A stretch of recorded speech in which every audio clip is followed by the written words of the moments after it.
My name is Devin Herzberger. I'm the custodial supervisor here at Linn-Mar. And we have over 60 custodians. At the high school itself, we have 11 custodians. The intermediates, we have 5 in each building. The middle schools, we also have 5 in each building. The elementaries all have 3 custodians. And we also have what we consider sub-custodians. So if a school has a custodian out or on vacation, then we can insert that sub to where there's no loss of any type of cleaning.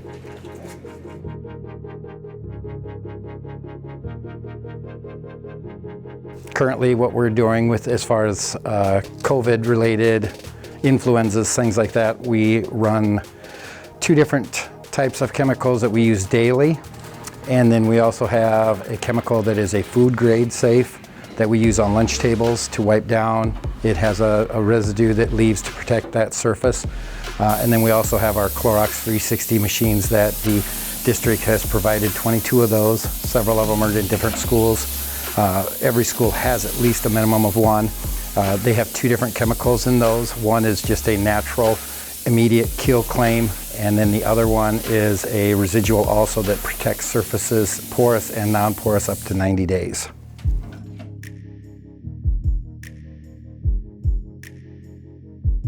The morning shift and the flex shift, they are here during school hours.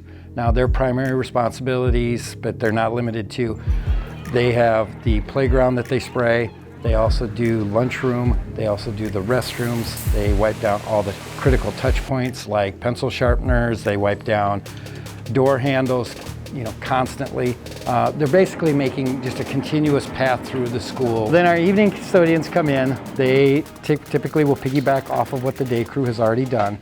They will go around, they will hit critical touch points, door handles, common areas, restrooms, things along those lines. The evening custodians are usually dedicated to specific classrooms and pods that they take care of throughout the night. They will go in, they will do their normal janitorial duties as far as trash, vacuuming, along those lines, dusting. And then they will use the Clorox 360 sprayers to completely sanitize and disinfect the rooms. Then we just start over and repeat the process the next day.